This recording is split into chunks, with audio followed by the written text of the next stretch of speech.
last speaker of this session, Frances Barlas.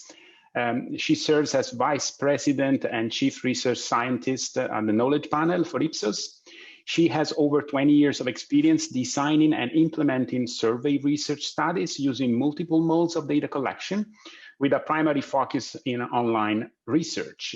She's currently overseeing and improving the statistical integrity and operational efficiency of the Knowledge Panel, the Ipsos probability-based online panel that is designed to be representative of the US population. Frances will talk about how well do online samples represent people of color. And the floor is yours. Thank you. Great, thank you, Marco. And can you see my screen? Yes, okay, now it's perfect. Thank you. Okay, great.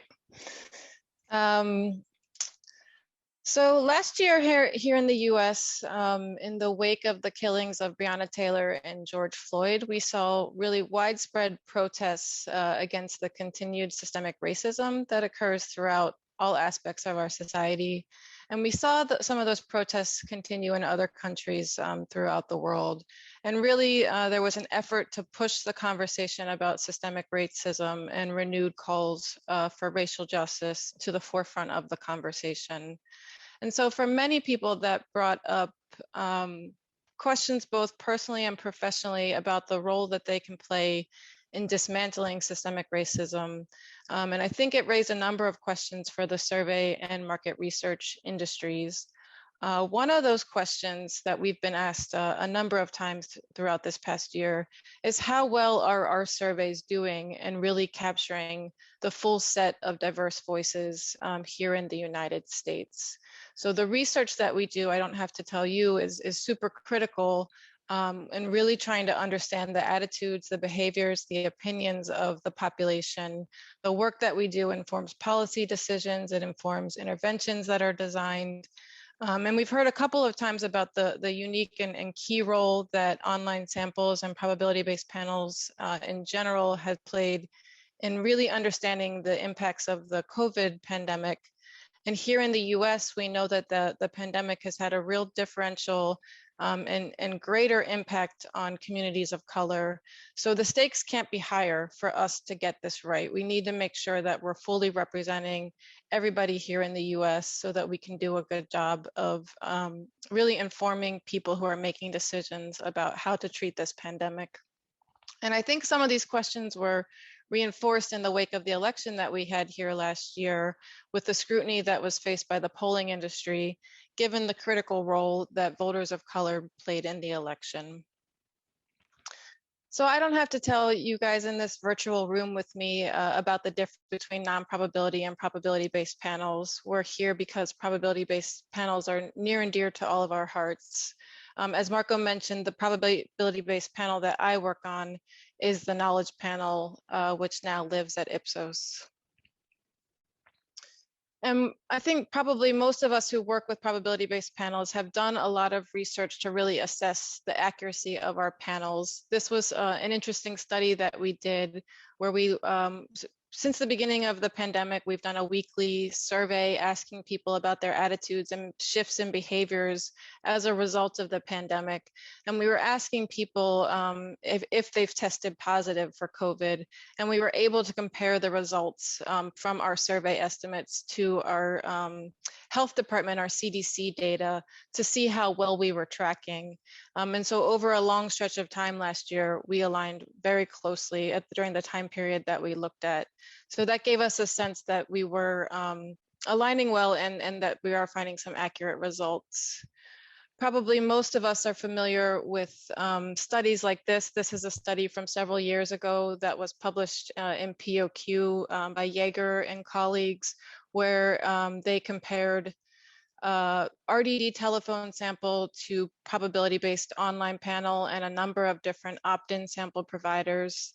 And not only found that the probability-based online sample was closer to the telephone, but also there's a lot of divergence and variance in results between the opt-in sample providers. So the bias is lower on probability-based, as we all know, and the opt-in samples themselves differ from each other.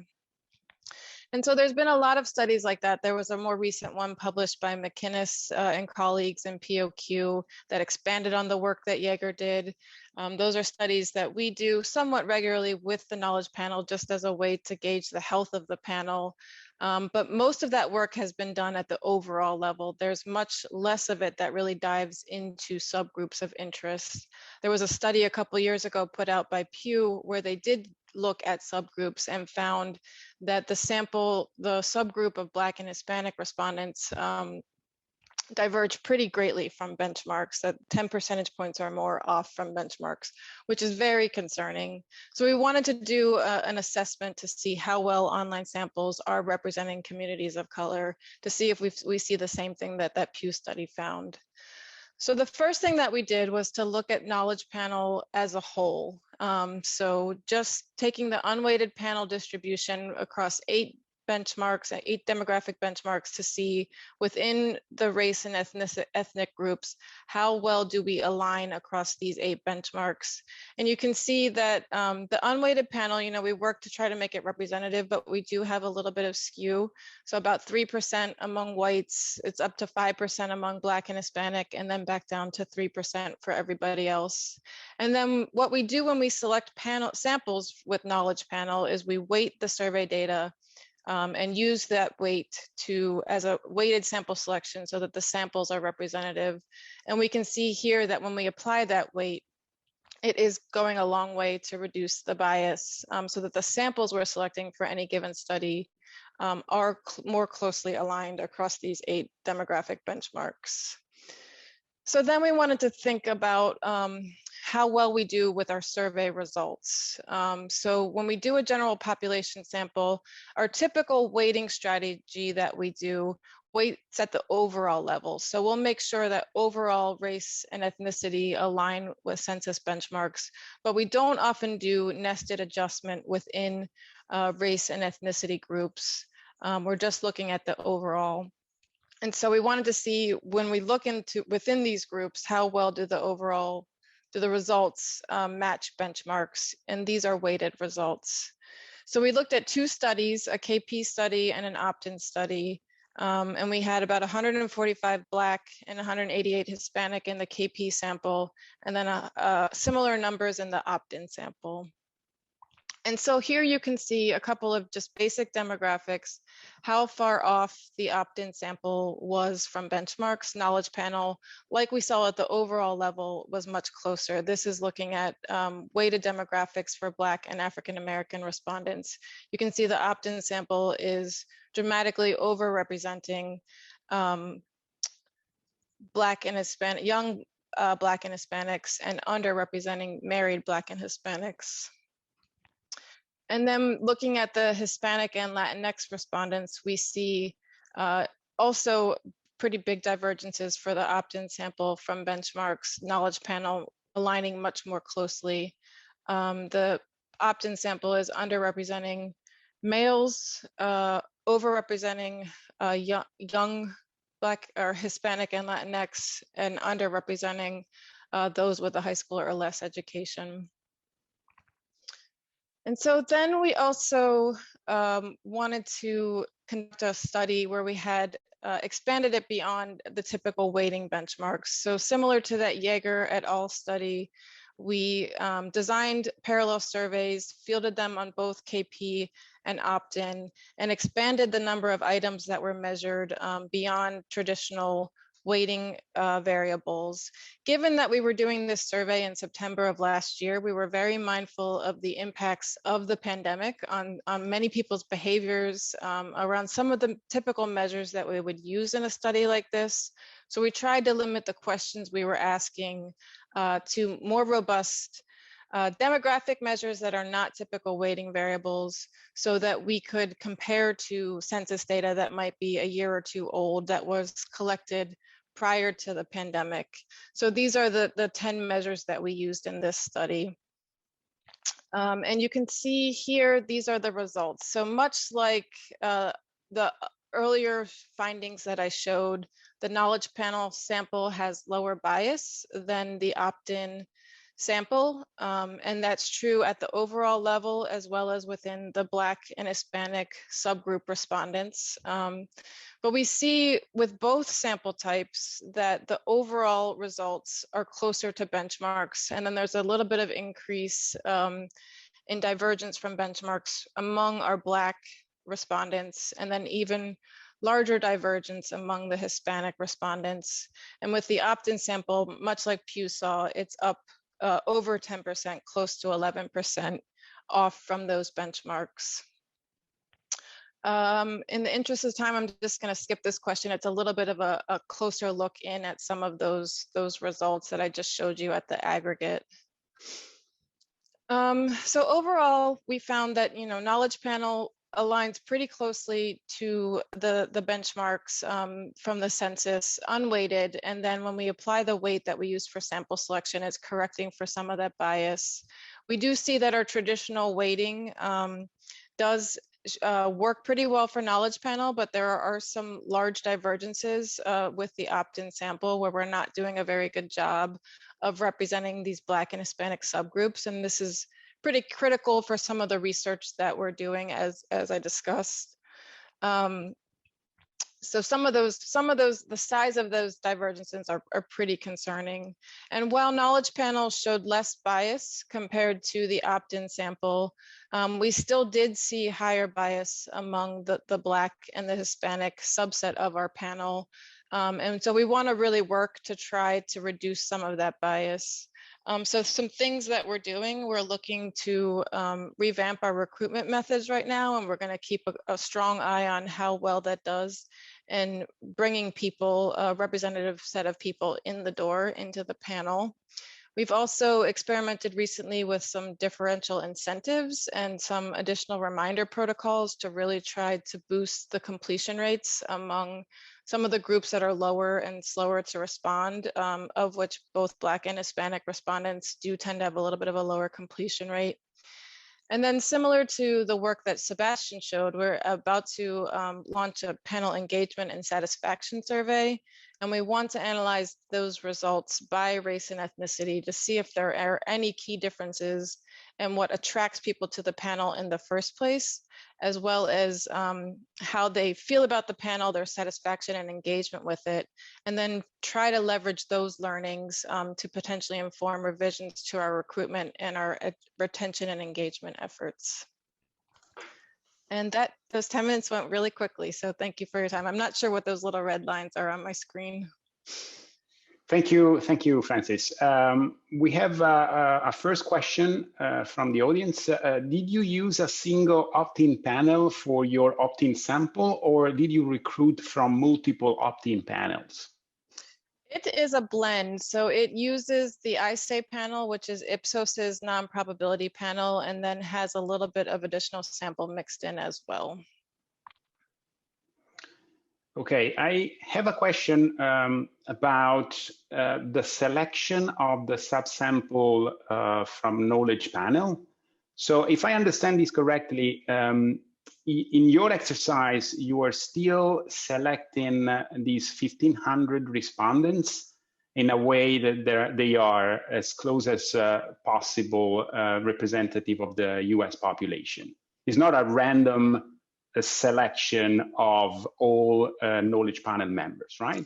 Right, that's right. So the panel, it's like, we work to have it be representative, but as everybody faces, there's some demographic skews. And so when we go about sample selection, we first weight it to census benchmarks, and then we use that weight in a probability proportional size selection. So a PPS sample selection, a weighted sample selection, so that the sample we assign to a survey aligns very closely with census benchmarks. So that sample looks like a little miniature of the US population. Yeah, my point would be, because of that, of course, the discrepancy, the smaller discrepancy that you find for knowledge panel is to be expected, right? It's to be expected, but we are also using quotas on the opt-in sample, right? So we are setting up some quotas by demographics with the opt-in to try to make sure we're hitting the targets as well. I see. Other questions from the audience? So Francis, one more question. In your last slide, you were talking about different ways to make an effort to kind of recruit these underrepresented groups. Do you have particular strategies in mind, especially in view of inaccurate data when it comes to data from vendors? We don't really know the race of the potential recruits. So what is your thought about that? Yeah, so we do address-based sampling for our recruitment efforts. And so one of the things that we are, one of the ideas we're kicking around is maybe to do some oversampling of census blocks where we know there's a high concentration of communities of color to try to get them in the door at a higher rate. And then we've looked at, all of our recruitment materials to make sure that we're reflecting the diversity of the U.S.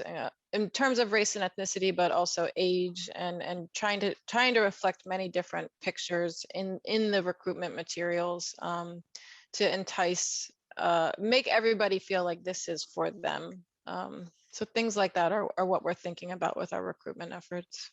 I see. Thank you. There's one question here.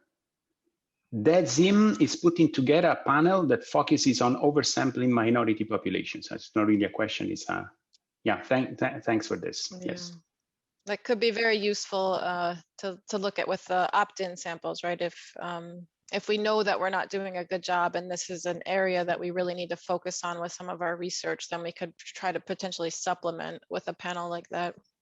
Sure. I think we are done. Well, one question. What do you know about how the subgroup sample in knowledge panel represents the same population subgroup? For example, how well do Blacks in your panel actually represent Blacks in the US population?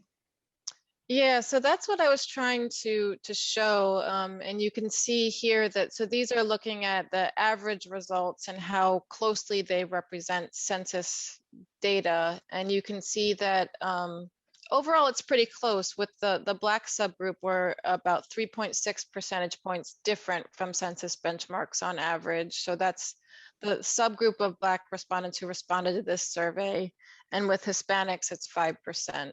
So it's larger bias than the overall.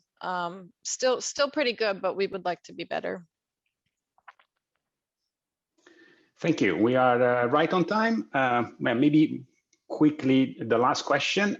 When drawing a sample from knowledge panel, do you also use historic information on panelists to inform selection and not just your propensity score approach?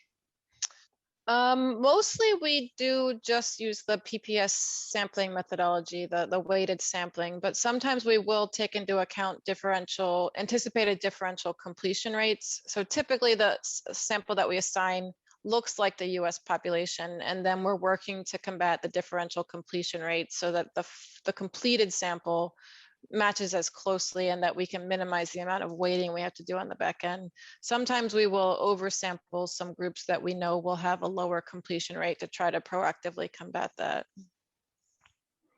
Thank you very much. So I think we can close the session here, and I'm going to ask maybe Tara to give us information on how to proceed. Thank you very much, and thanks to all the speakers. Thank you so much, Marco.